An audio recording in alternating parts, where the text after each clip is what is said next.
그럼 마지막 41번부터 50번까지 문제풀이를 하고 자 해설 강의 마치도록 하겠습니다. 자 41번 보도록 하겠습니다. 가철도에 대한 설명으로 옳은 것은이라고 나왔죠. 자 가봅니다. 서울에서 인천까지예요. 뭐예요? 네, 경인선입니다. 경인선. 자 경인선 하면요 우리가 언제 만들어졌냐? 언제 부설이 되었냐? 1899년에 만들어진 거예요. 우리나라 최초의 철도입니다. 우리나라 최초의 철도. 요거만 여러분들이 알고 계셨다라고 한다면 이 정답은 바로 나왔습니다. 1번이 정답이죠. 네. 자, 그다음에 이제 나머지 것도 한번 볼게요. 자, 그다음에 이제 우리가 이제 경부선하고 경의선이 있죠. 부산부터 서울까지. 그다음에 서울부터 신의주까지. 요거에 이제 경부선, 경의선. 자, 경부선 1905년, 경의선 1906년입니다만은 이거는요 언제냐면은 군사적 목적, 일본의 군사적 목적으로 만들어진 거죠. 일본의 군사적 목적. 언제요? 러일 전쟁 중에, 러일 전쟁 중에 부설된 거라고 보시면 되겠습니다. 러일 전쟁 중에 이제 부설이 시작됐죠. 그다음에 이제 나머지 이제 호남선, 그다음에 경원선, 함경선 같은 경우는 이제 일제 강점기, 그렇죠? 일제 강점기 이후에 강점기 이후 수탈의 목적, 그렇죠? 수탈의 목적으로서 만들어진 것이 바로 호남선, 그리고 경원선, 함경선이 되겠습니다. 자, 이런 정도만 여러분들이 파악을 하시면은 이런 철도 문제가 나오면 여러분들 쉽게 중급에서는 어렵지 않게 푸실 수가 있습니다. 자, 그러면 한번 볼까요? 1번부터 우리나라 최초로 개통되었다. 정답이죠. 나머지 2번. 러일 전쟁 중에 완공되었다. 바로 경부선과 경의선이 되겠습니다. 그 다음에 프랑스가 부설권을 획득하였다. 프랑스가 부설권을 획득한 건 뭐에 대한 내용일까요? 이거는요. 바로 이제 경의선에 대한 내용입니다. 경의선. 자, 경의선 같은 경우는 처음에 이제 프랑스가 가져갔다가 나중에 이제 재정이 부족해서 이제 우리나라한테 넘겨줬다가 다시 이제 일본이 불법적으로 이제 획득을 하게 됩니다. 러일 전쟁 때쯤에 해서 경의선이 이제 일본으로 넘어가게 되죠. 부설권이. 바로 경의선에 대한 내용이고요. 4번. 간도 협약에 따라서 일본이 건설하였다. 간도 협약에 따라서 일본이 건설한 건요. 우리가 흔히 안봉선 철도라는 표현을 쓰거든요. 안봉선. 안봉선인데 안봉선이 어디 있냐? 바로 남만주 철도 부설권이라고 보면 돼요. 남만주 지역. 남만주 지역의 철도 부설권. 간도를 누구에게? 청나라에게 넘겨주는 대가입니다. 간도를 청나라에게 넘겨주는 대가로서 안봉선 철도 부설권을 얻게 된 거죠. 간도 협약은 1909년도에 있었죠. 자, 그다음에 철로 폭이 좁은 협계 방식으로 불렸다. 자, 일본의 어떤 그런 철도 방식이 대부분 다 협계 방식이거든요. 근데 우리나라에는 이 협계 방식이 통하지 않았었고요. 지금은 이제 우리나라에서 협계 방식이라고 한다면은 수원과 인천을 연결하는 수인선이 협계 방식인데 요런 게 보기로 나와긴 했네요. 전혀 관련이 없습니다. 자, 그럼 41번의 정답은 1번이 되겠습니다. 42번 가겠습니다. 다음 검색창에 들어갈 법령으로 옳은 것은 1925년도에 제정이 됐고요. 성격을 한번 보겠습니다. 성격에서 여러분들이 정답을 찾아낼 수가 있어요. 국가의 체제라고 하죠. 국가체제. 국가체제의 변혁이나 아니면 사유재산제를 부정하는 사상과 조직을 탄압할 목적으로 제정됐답니다. 자, 사유재산제를 부정하는 사상. 사유재산제를 부정하는 사상은 뭐가 있을까요? 여러분들. 일단 사회주의 사상이죠. 사회주의 사상. 노동자, 농민 중심의 자본가의 어떤 그런 축출 이런 것들을 내세웠던 게 바로 사회주의 사상이죠. 노동자가 농민이 주인이 되는 자본가가 아닌 이런 것들이 이제 사회주의 사상이라고 볼 수가 있겠죠. 그래서 조선총독부가 사회주의 및 독립운동을 탄압하는 데 이용했다. 독립운동을 탄압한다라고 하지만 거기에서 실질적으로 이제 사회주의자들 1920년대 이후에 이제 우리나라에 사회주의가 전파가 되면서 사회주의 독립운동가들이 나타나거든요. 자, 그들을 이제 어떻게 탄압하기 위해서 이제 만들어진 법이 무엇이냐? 바로 1925년도에 만들어졌던 치안유지법이라고 보시면 돼요. 치안유지법. 1920년대. 그러니까 여러분들이 사회재산을 부정하는 사상이라고 한다면 일단은 뭡니까? 사회주의 사상. 1920년대 이제 우리나라 이제 한반도로 전파가 되었다. 그럼 1920년도의 어떤 모습들 찾아낼 수가 있어야 돼요. 치안유지법 찾아낼 수가 있어야 됩니다. 어려운 문제 아니에요. 자, 그래서 정답은 3번이 되겠고요. 회사령 같은 경우에는 언제 제정이 되냐면 1910년도죠. 그리고 조선태영령은요. 1911년도, 토지조사령은 1912년도요. 그 다음에 국가총동법은 1938년도입니다. 청해 해사령 같은 경우는 이제 우리 민족 기업이 성장하는 것을 억제하고 방해하기 위해서 만들어진 거라고 볼 수가 있겠고요. 조선 태영령 같은 경우는 이건 누구에게만 적용한 겁니까? 원래 갑오개혁 때 없어졌다가 폐지되었다가 다시 이제 일제 강점기 이후에 다시 부활하게 됩니다. 그러면서 이제 조선인을 대상으로 해서 네, 곤장을 치는 거죠. 예.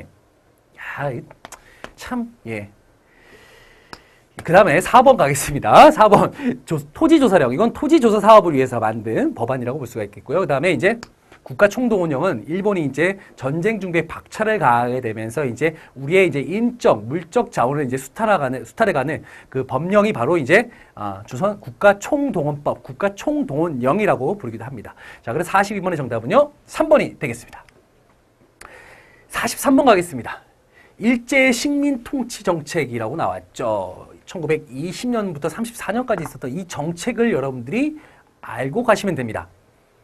목적 보겠습니다. 일본의 식량 부족 문제를 해결하기 위해서 조선에서의 쌀 생산량을 증대하기 위한다. 내용을 수리시설 확충, 종자 개량, 개간 등을 통해서 일본의 부족한 식량을 채워간다는 거죠. 그것도 쌀입니다. 쌀. 그 대상은요. 자, 이거는요 뭐냐면 1920년부터 해서 34년까지 있었던 산미 증식 계획이죠. 산미. 그러니까 산미라고 하는 건 쌀이에요. 쌀을 증식하기 위한 증신이 아니고 증식 위한 계획이었다. 왜 이런 계획들이 만들어지게 되었냐? 일단은요. 1차 세계대전 이후에 일본이 엄청나게 공업화가 이루어집니다. 자, 요거는 이제 일본의 공업화. 일본이 공업화되다 보니까요. 어떻게 되죠? 도시로 몰림 현상이 일어나요. 도시 몰림 현상. 예. 도시 몰림 현상이 일어나니까 농촌에 사람이 없어요. 자, 없다 보니까 어떻게 됩니까? 예, 쌀 부족 사태가 발생합니다. 쌀 부족 사태. 자, 우리가 이제 흔히 일본에서 일어났던 쌀 폭동 사태죠. 자, 그래서 이제 이 부족한 쌀을 어디에서 조선에서 얻어가려고 그냥 굉장히 무작정 뺏어오는 건 이거는 이제 또 반발을 불러일으킬 수가 있으니까요. 뭘 하냐면은 증산 계획을 세웁니다. 자, 증산 계획은 어떤 식으로 세우냐? 바로 이제 수리시설 확충이라든가 종자 개량이라든가 개간, 쌀 단작화. 그러니까 밭을 다 논으로 만들어버리는 거야. 쌀 단작화 등을 통해서 증산 계획을 세우는데요. 문제는 뭐냐면 이 증산 계획을 세웠지만 오히려 증산량이 계획만큼 나오지가 않아요. 계획처럼 이제 만들어지지가 않습니다. 그러다 보니까 일본에서는 필요한 증산량, 일본에 필요한 양이 있는데 증산량이 그만큼을 채우지 못하다 보니까 어떻게 됩니까? 오히려 수탈량이, 그렇죠? 이만큼 증산을 하기로 했는데 요만큼밖에 증산이 안 돼. 나머지 부족분을 어떻게 합니까? 우리가 이제 당시 조선인들, 우리 민족이 먹는 양에서 가져가는 거예요. 결국 수탈량이 무엇을? 증산량을 넘어서게 되는 거죠. 증산량을 넘어서게 됩니다. 자, 이러다 보니까 어떻게 됩니까? 당연히 곡물 가격이 폭등하게 되겠죠.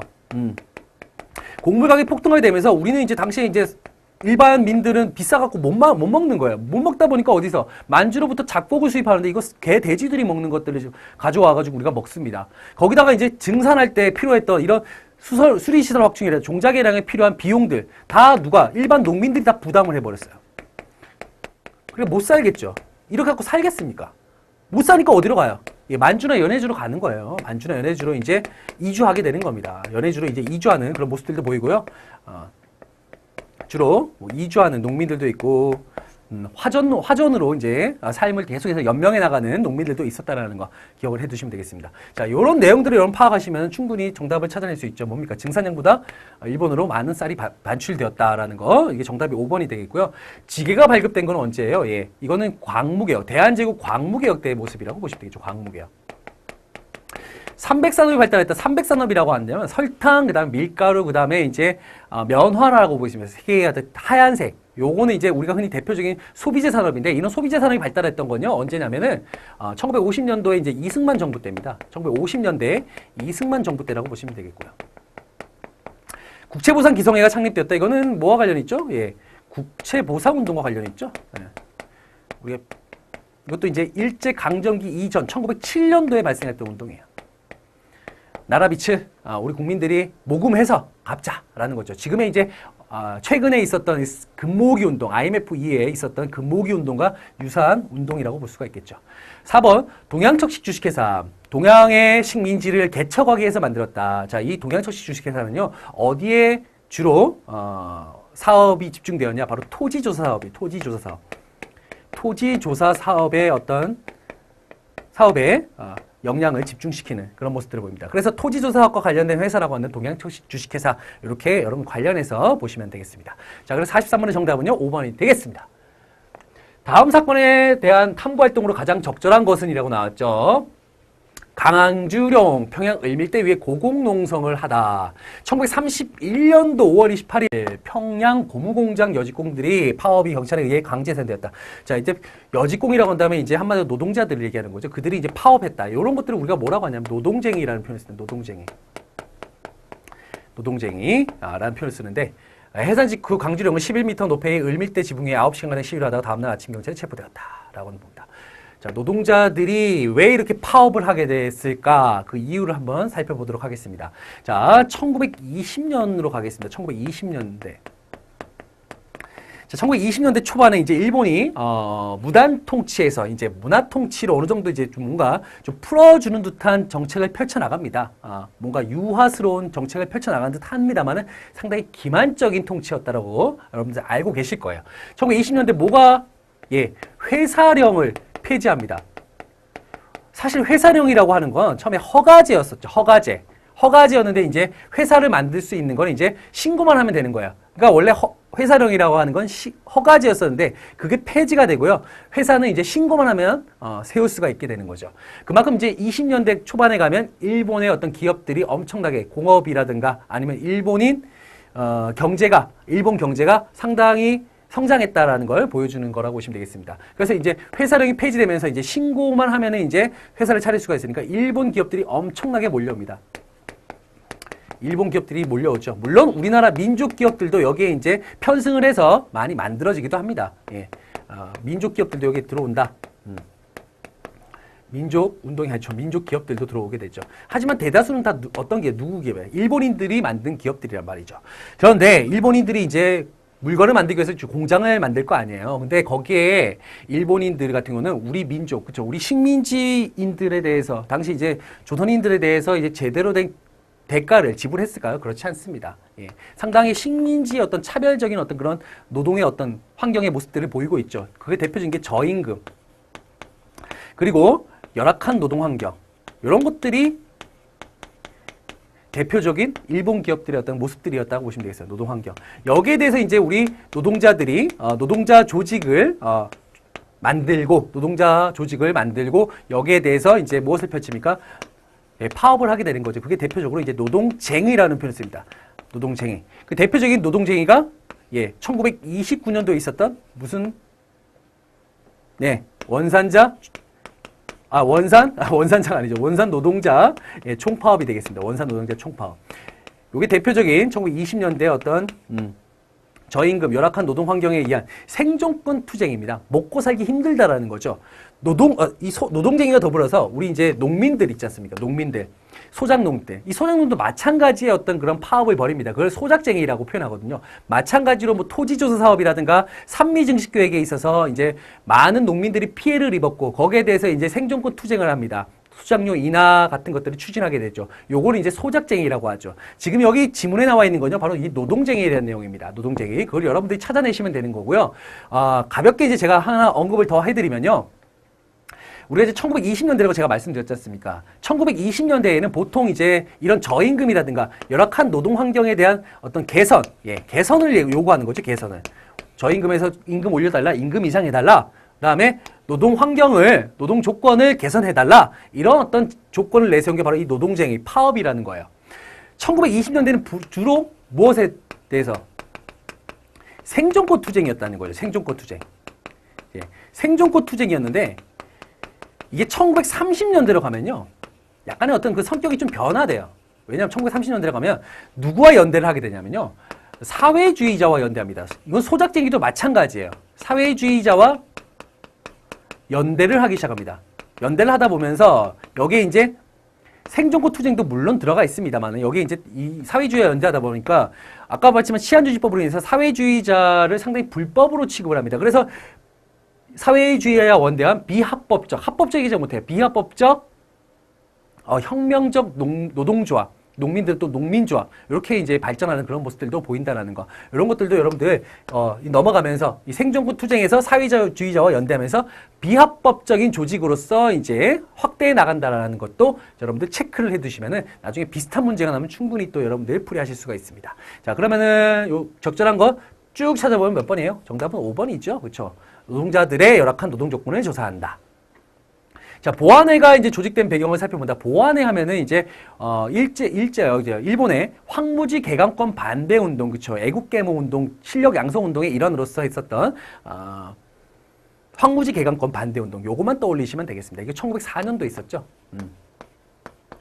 자, 2번. 조선 형평사가 설립된 이유. 조선 형평사란 거는 백정들의, 그쵸. 백정들의 어떤 사회적 차별 폐지를 주장하면서 이제 진주에서 이제 조선 형평사가 설립되고 형평운동이 발생하게 됩니다. 이거는 이제 처음 조선 형평사가 만들어지게 된 건 1923년도죠. 23년도. 이건 1920년대의 모습이라고 볼 수가 있겠습니다. 자, 요것도 20년대와 관련돼서 조선 형평사 자주 나오니까요. 꼭 체크를 좀 해두시기 바랍니다. 3번. 암태자 소작 농들의 요구사항, 요것도 역시 1923년도에 발생한 겁니다. 암태도 소작쟁이라고 하죠. 이거는 이제 앞에서 제가 언급했던, 소작쟁이, 뭐 소작료 인하 등을 내세웠던 거죠. 암태도라고 하는 지금의 전남 신안군 쪽이거든요. 1년간의 어떤 투쟁 끝에 결국은, 이 소작농들의 요구사항, 그렇죠. 소작료 인하 등이 이제 어느 정도, 그쪽에 이제 전달이 됐고 여기에 합의를 이루게 된다는 거 알아두시면 되겠고요. 징용으로 끌려간 노동자들의 참상, 징용령이죠. 강제로 이제 끌려가는 노동력들입니다. 자, 이 징용이라고 한다면 이게 이제 1939년도에 제정이 됐다가 이제 1940년대 이후에 이제 이게 어느 정도 실행이 된다라는 거죠. 이건 1940년대라고 보시면 돼요. 40년대. 물론 30년대 후반부터 40년대의 어떤 모습들, 또 참상이라고 볼 수가 있겠죠. 자, 그래서 44번의 정답은요, 5번이 되겠습니다. 45번 가겠습니다. 가에 들어갈 내용으로 가장 적절한 것은 이라고 나왔죠. 연해주 동포의 실현. 거주하던 동포자 수가 1937년도에 급격히 감소했답니다. 연해주. 그리고 이들이 어디로 이주했다고요? 중앙아시아로 이주했대요. 예. 누가요? 연해주에 있는 수십만의 동포들이 이쪽으로 이주했습니다. 자, 근거 자료를 한번 볼까요? 시베리아 횡단철도의 경로, 시베리아 횡단철도 타고 이쪽으로 갔나 보네요. 그 다음에 중앙아시아로 갔나 보네요. 정착 초기의 동포들의 고난 수기. 자, 여기니까요. 여기에 관련된 내용을 여러분들이 찾아내실 수가 있어야 돼요. 요거는 뭐냐면요. 1937년도에 있었던, 중앙아시아 강제 이주 사건이에요. 중앙아시아 강제 이주. 강제 이주인데, 이게 당시 연해주라고 하는 땅은요. 당시 영토가 어디 영토였을까요? 러시아 영토였는데 이제 나중에 이제 사회주의 운동이 발생하면서 이제 소비에트 연방이 결성이 됐죠. 미국에서. 그래서 소련이라고 하죠. 소련. 자, 이 소련 당시 이제 37년이면 소련에 이제 누가 있었냐면 바로 스탈린이라는 독재자가 있었어요. 스탈린. 이때는 뭐 사회주의라기보다는 거의 공산 독재자 수준이죠. 예, 스탈린이 당시에 이제 연해주에 있었던 우리 민족들 수십만 명을 어디로? 중앙아시아로 끌고 가요. 예, 어디로? 중앙아시아 지역으로. 예, 중앙아시아 지역으로 데려간다. 데려가기보다는 이제 그쪽에다가 이제 내버려둔 거죠. 왜요? 1937년이라고 한다면요. 언제쯤이냐면, 일본이 이제 중국 본토에 이제 침입했던 중일 전쟁이 이제 일어난 시점입니다. 이때 이제 스탈린도 계산을 하겠죠. 일본이 중국을 점령했으니 이제 우리 소련과도 충분히 전쟁을 할 수 있겠다라는 계산이 들어서게 됩니다. 자, 그러다 보니까 이제 당시 소련의 입장에서는 한국인이나 일본이나 다 비슷하게 생겼다라고 생각한 거예요. 다 비슷하니까 구별하기 힘들다. 그리고 이제 조선인 중에서, 한국인 중에서는 이제 일본이 첩자로 활용할 수 있는 사람들도 분명히 있을 것이다. 라고 해서 이제 그 일본인과의 어떤 구별이 힘들다라고 해서 이제 연해주에 있었던 우리 동포들을 다 시베리아 횡단철도에 실어서 다 어디로? 예.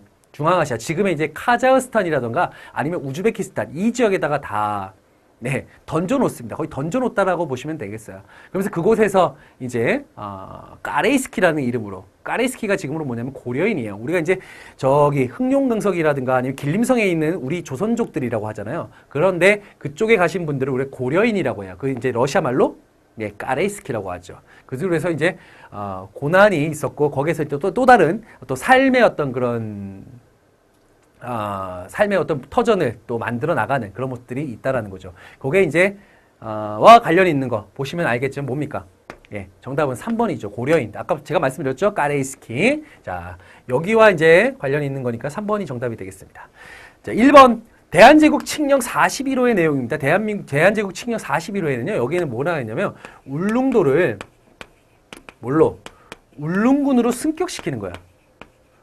근데 울릉도와 관련이 있는 거네요. 근데 여기 울릉군에는 뭐도 포함한 거예요? 예, 독도도 포함한다라는 거죠. 독도도 포함되었다.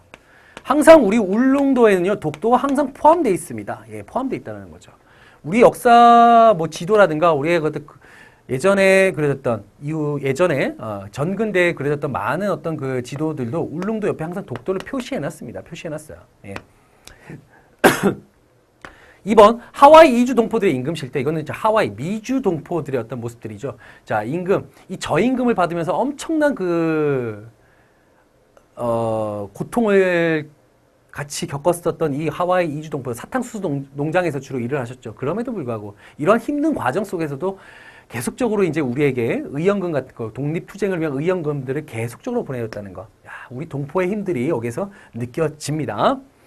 자, 4번 관동대학살로 인한 조선인 피해 상황. 요거는 이제 관동대학살이라고 하는 게 이제 1923년도에 도쿄 근방 지역을 이거 관동 지방이라고 하거든요. 관토 지방이라고 하는데 그 관동 지방에서 대지진이 발생하게 돼요. 그 대지진이 발생하면서 이제 사회 혼란의 어떤 모습들이 있는데 그러면서 이제 그 사회 혼란의 모습을 누구에게 전가시키냐면 당시 있던 그 일본에 거주하고 있었던 조선인들에게 그걸 전가시킵니다. 뭐 조선인들이 우물에 독극물을 탔다 뭐 이런 식으로 해서 당시 뭐 일본이 자경단 포함해서 뭐 군 경이 계속적으로 이제 조선인들을 학살했는데 처음에는 되게 학살된 사람이 얼마 안 된다고 하지만 실제로 발표된 내용에 의하면 6,000명 이상입니다. 6,000명 이상. 거의 6,000명 이상이 관동 대학살, 그렇죠. 관동 대지진 이후에 이제 사회 혼란으로 이제 거기에 이제 그런 식으로 이제 죄목이라고보다는 완전 마녀 사냥식으로 이제 사냥이 된 거라고 볼 수가 있겠죠. 예.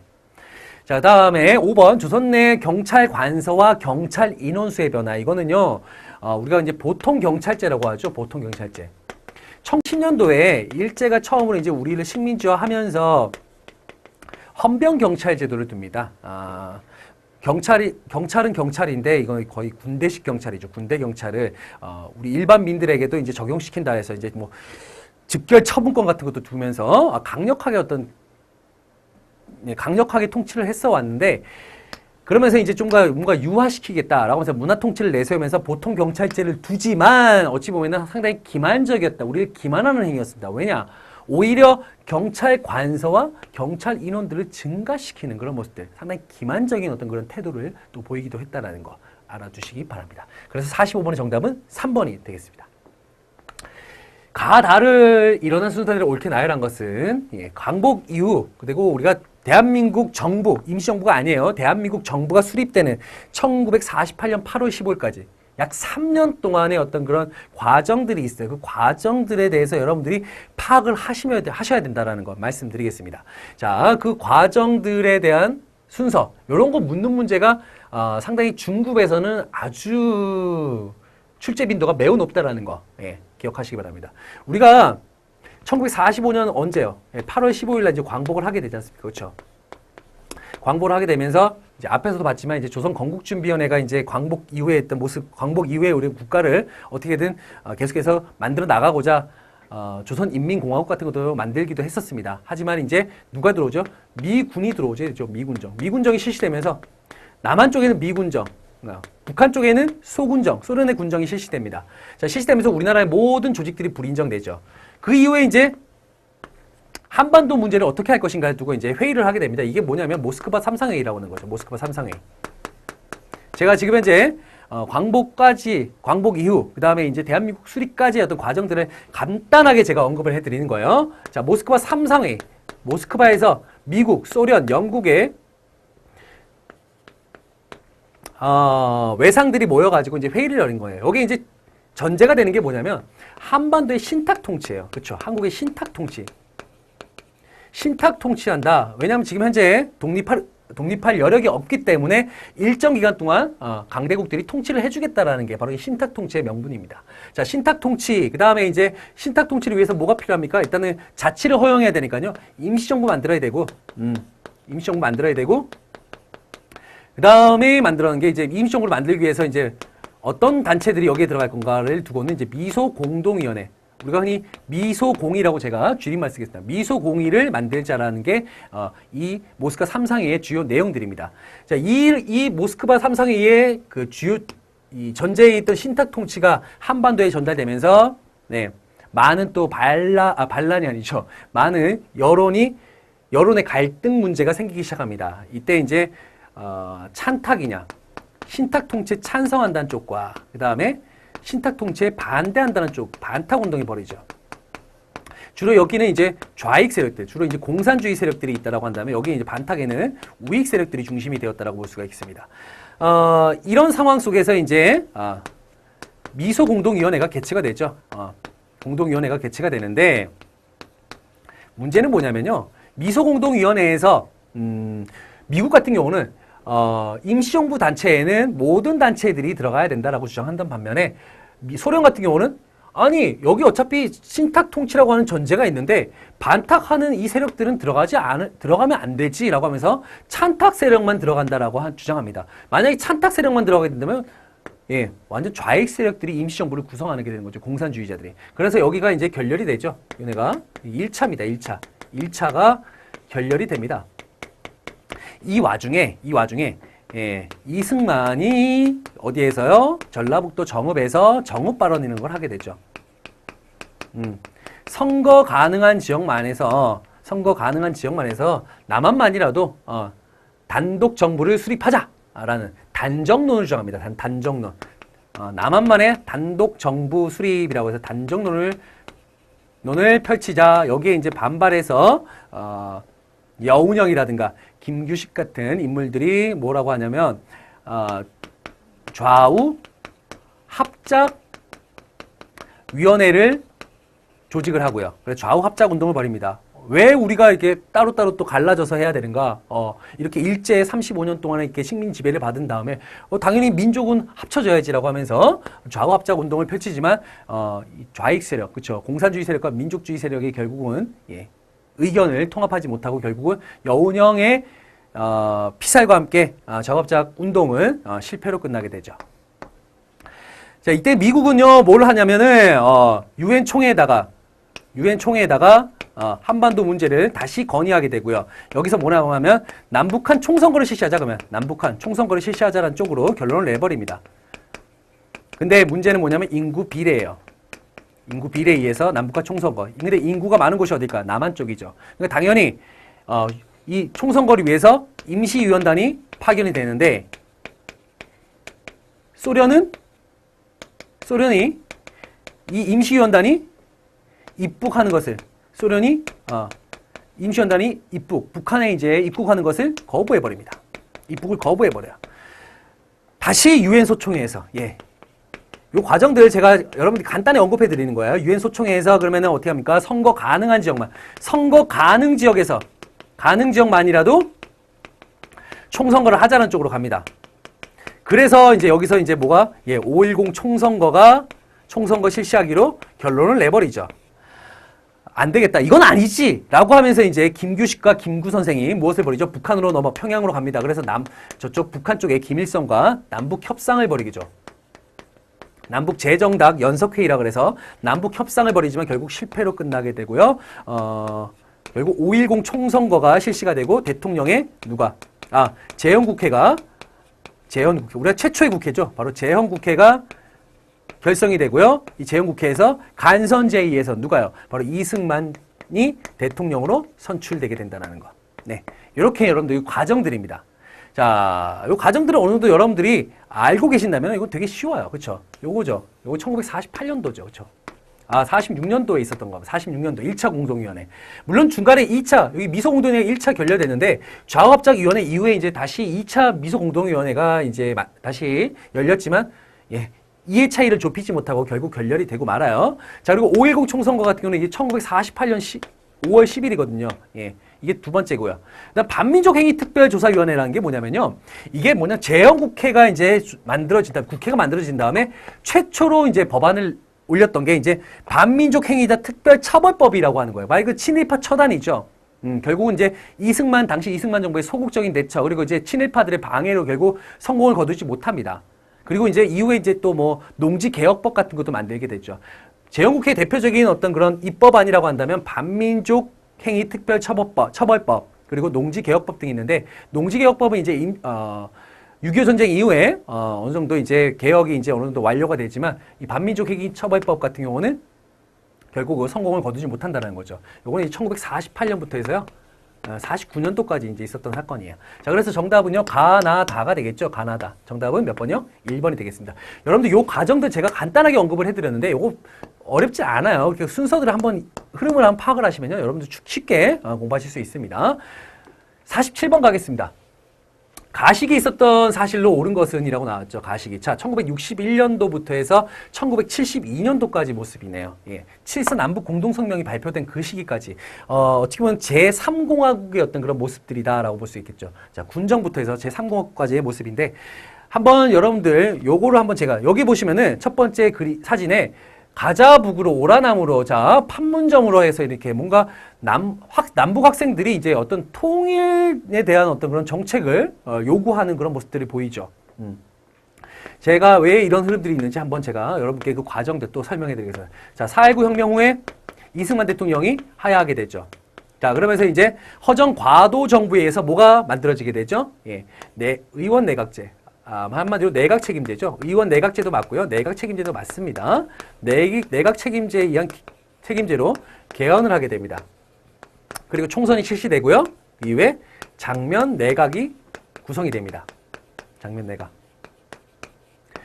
자, 그런데 장면 내각이 이제 구성이 됐죠. 이제 민주당 장면 내각에 의해서 이제 내각이 이제 구성이 되는데, 문제는 이 장면 내각이 하는 일이 조금 약간 좀 미온적인 어떤 태도들을 좀 보였어요. 물론 뭐 시간을 좀 더 줬으면은 더 나은 것들을 달성할 수 있었지만 시간이 너무 부족했나 봐요. 예. 보겠습니다. 일단 계파 갈등들이 있었고요. 신민주당파와 구민주당파로 나눠졌습니다. 계파 갈등. 어디에나 있나 봐요. 계파 갈등이 있었고요. 그 다음에 두 번째가 부정축제자에 대해서 소극적으로 보였고요. 부정축제자라든가 아니면은 부정선거 책임자들. 우리 3.15, 4.19의 부정선거에 3.15 부정선거 때문에 발생한 거 아니에요? 그렇죠? 그러니까 부정선거 책임자들. 이런 사람들에 대해서 상당히 소극적으로 대처합니다. 소극적으로 대처하게 돼요. 자, 이런 것들 때문에 이제 오히려 이제 장면 내각이 이제 사회 문제에 제대로 대처하지 못한다, 대처에 미흡하다라고 하면서 이제 일으켰던 게 뭡니까? 장면 내각이 채 1년도 운영 못하고 5.16 군사정변, 그렇죠? 당시 박정희 사단장에 의해서 일으켰던 5.16 군사정변으로 인해서 장면 내각이 드디어 붕괴가 됩니다. 자, 5.16 군사정변 이후에 이제 뭐라고 하냐? 이제 2년 동안 군정을 실시하겠다. 그 다음에 다시 어디로? 예, 민정으로 이양하겠다라고 이제 약속을 합니다만은, 오히려 이제 2년 군정 이후에 당시 이제 박정희 군정 최고 책임자는 군복을 벗고, 예, 공화당 소속으로, 예, 대통령 선거에 참여하게 되죠. 이때 이제 뭡니까? 대통령 개헌을 하게 되죠. 대통령 중심제로 이제 다시 개혁을 하게 됩니다. 그러면서 이제 투표를 통해서 대통령에 당선이 되게 되죠. 당선이 되게 됩니다. 이러면서 이제 시작된 게 제3공화국이 되는 거야. 제3공화국. 자, 제3공화국의 모토라고 한다면, 뭐가 있을까요? 일단 첫 번째 모토가 뭡니까? 경제개발이에요, 경제개발. 경제가 살아야 나라가 산다. 경제개발을 내세우게 됩니다. 이걸 최고의 어떤 그런 목표로 삼고요. 여기에 대해서 이제 추진하기 위해서 무엇을 합니까? 일단은, 1965년도에 한일 협정이라는 걸 맺죠. 한일 국교 정상화라는 목적 아래 일본으로부터 이제 무엇을 받냐? 예, 독립 축하금이라는 걸 받습니다. 사제에 대한 어떤 그런 돈이 아니고요. 예, 독립 축하금이랍니다. 예. 그 다음에 베트남 전쟁에 파병을 하게 되죠. 베트남 전쟁에 파병하게 되고, 그 다음에 이제 뭐 서독에, 그렇죠. 지금 이제 동독 서독으로 나눌 때였으니까요. 자, 서독에, 예, 광부라든가 간호사 등을 파견하게 되죠. 자, 이런 것 통해서 우리가 이제 경제개발에 쓰일 수 있는 재정들, 자금들을 확보하게 됩니다. 그를 통해서 이제 계속적인 경제개발이 발생하게 돼요. 경제개발 그래서 제3공화국 때 2번, 그 다음에 제4공화국 때 유신헌법 발표 이후에 이제 2번 해서 총 4차례 거쳐서 경제개발 5개년 계획이 추진이 되게 됩니다. 자, 그러면은 여기서 여러분들 충분히 찾아낼 수 있어요. 그러니까 1번 한일협정 조인 맞는 내용이고 1965년도에. 자, 그 다음에 두 번째가 수출 100억 달러 최초 달성인데 이게 언제냐면요. 1977년도 4차 경제개발 5개년 계획 때 이제 수출 100억 불 달러가 최초로 달성됩니다. 이거는 자주 나오는 거기 때문에 이 정도의 연도는 충분히 여러분들 체크를 하시기 바랍니다. 아니면은 제4차 경제개발 5개년 계획 때구나 정도로 여러분들 공부하셔도 되고요. 자, 디귿 제1차 경제개발 5개년 계획. 제1차 경제개발 5개년 계획은요. 언제냐부터냐면 1962년부터 66년도예요. 그리고 2차가 1967년부터 해서 71년도까지. 3차가 1972년부터 76년, 5차가 77년부터 해서 81년도까지. 이렇게 이제 4차례 거쳐서 이제 5개년 계획이 추진되니까 맞는 내용이고요. 서울올림픽 대회는 1988년이니까 그렇죠. 완전히 아니죠. 정답은 기억과 디귿. 그래서 2번이 정답이 되겠습니다. 48번 가겠습니다. 다음과 같이 헌법이 개정된 계기로 가장 적절한 것을 딱 보시면 알겠지만 뭐 국민의 보통 평등 직접 비밀선거에 선출한다. 핵심은 어디일까요? 맨 마지막 줄에 있어요. 대통령의 임기는 5년으로 하되 중임할 수 없다. 우리 독재에 대한 어떤 그런 반성, 그렇죠? 독재에 대한 반성. 이게 언제냐면요, 바로 1987년도에 있습니다. 87년도 6월 민주화 항쟁의 결과죠. 6월 민주화 항쟁. 자, 6월 민주화 항쟁의 결과 이때 이제 뭐 학생들뿐만이 아니고요. 뭐 우리 넥타이 부대라고 하죠. 일반 직장인들, 화이트 칼라 층들의 어떤 시위의 대거 가담. 엄청난 그 국민들의 어떤 반향, 그쵸? 저항 이런 모습들이 6월 민주화 항쟁을 통해서 우리가 얼만큼 민주화를 고대하고 있는지에 대해서 이제 이 운동을 통해서 또 보여주고 있습니다. 물론 이전에도 뭐 4.19 혁명도 마찬가지고요. 그 다음에 이제 5.18 광주 민주화 운동도 마찬가지입니다. 자, 6월 민주화 항쟁 결과 당시 이제 민정당 여당의 대표였었던 노태우 민정당 대표가 무엇을 선언하죠? 6.29 선언을 하게 됩니다. 6.29 선언. 6.29 선언을 하게 되고, 자, 대통령 5년 단임제 그리고 중임을 할 수 없죠. 지금까지 계속 이 헌법이 계속 유지가 되고 있죠. 그렇죠? 바로 이 6월 민주화 항쟁에 대한 결과입니다. 6월 민주화 항쟁이 이제 본격적으로 이제 확대된 계기는 뭐 때문이에요? 물론 그 중간에 이제 박종철 고문 치사 사건, 당시 이 직선제 개헌을 요구했었던 이 서울대 학생이었던 박종철 군이 결국은 이제 고문으로 죽었습니다. 그런데 이제 거기 경찰에서 발표하기를 탁 하고 치니까 억 하고 죽더라 이런 얘기가 나오죠. 거기다가 이제 연세대학교 학생이었던 이한열 학생이 이제 최루탄에 맞고 이제 또 죽었고요. 거기에 이제 그런 일이 발생했음에도 불구하고 당시 전두환 정부에서는 뭘 얘기하냐? 4.13 호원 조치를 합니다. 당시 호원이 뭡니까? 호원이라면 되게 좋은 거라고 생각할 수 있어요. 그런데 헌법을 수호하겠다, 지키겠다는 건데 그 당시 헌법이 뭐냐면 7년 단임제를 그대로 유지하면서 당시 대통령을 어떻게 뽑았습니까? 전두환이 어떻게 대통령이 됐죠? 12대 대통령이 됐죠? 장충동 체육관에서 대통령 선거인단들에 의해서 뽑혔어요. 한마디로 간선제죠. 자기 입맛에 맞는 사람들이 자기를 뽑았단 말이에요. 자, 그런 거기 때문에 호원 조치한다는 거 다음에 그대로 이제 자기 동기라고 할 수 있는 6.4 11기 동기라고 할 수 있는 노태우에게 물려주겠다라는 거잖아요. 그게 이제 자연스럽게 이어진다. 그러니까 여기에 대해서 더더욱 이제 반대를 하게 되는 거죠. 그래서 이제 호원 조치에 대해서 이제 더 들고 일어나기 시작하면서 결국은 이렇게 6.29 선언을 통해서 무릎을 꿇었다라고 보시면 되겠습니다. 정답을 보시면 어떻게 되죠? 바로 5번이 바로 정답이 되겠죠. 호원 철폐. 이 철폐해라 이거. 뭐 호원 조치 말도 안 된다. 독재 타도. 더 이상 독재. 더 이상 이제 두고 볼 수 없다. 유신헌법부터 해서 이제 전두환의 어떤 그 정부 때의 어떤 모습들. 그래서 단임제, 중임, X 이렇게 한 겁니다. 자, 나머지도 한번 볼게요. 재헌국회가 출범한 건요, 바로 이제 대한민국 정부가 수립되었던 1948년 8월 15일에 이제 출범했다라고 보시면 대한민국 정부가 수립된 거죠. 장면을 총리로 하는 내각이 들었다. 이거 역시 장면 내각, 바로 1960년도의 모습이라고 보시면 되겠습니다. 이때는요, 내각 책임제죠, 내각 책임제. 대통령 중심제가 아니에요. 3번 특별선언으로 10월 유신이 선포된 건 1972년도입니다. 연도를 얘기하자면 이건 1948년, 이건 1960년이죠. 자, 3.15 부정선거에 항의하는 시위가 발생했다. 이거는 1960년, 60년 4월 19일이죠. 4.19 혁명이 발생했고 4월 25일 날 이승만 대통령이 하야하게 됐죠. 네. 자, 그래서 48번의 정답 5번이 되겠습니다. 49번 갈게요. 가에 들어갈 내용으로 가장 적절한 것은 우리나라가 긴급 구제금융을 받아 국제통화기금 IMF의 관리체제하에 있었던 시기의 일들에 대해서 알고 싶어요. 자, 긴급 구제금융, 그쵸? IMF 사태가 발생한 게 언제예요? 1997년도 말입니다. 11월이야. 이때가 이제 김영삼 정부 완전 말기예요, 말기. 예, 거의 말기라는 거는 이제 거의 끝나는 그 시점에 이제 이런 사태가 발생하게 됩니다. 자, 그러면서 관리 체제에 있었던 시기라고 한다면 요 김영삼 정부가 김영삼 정부일까요? 아니죠. 그 다음에 이제 98년도 2월 달에 출범했었던 바로 김대중 정부에 대한 내용입니다. 국민의 정부였던, 그렇죠? 김대중 정부에 대한 내용이라고 볼 수가 있겠죠.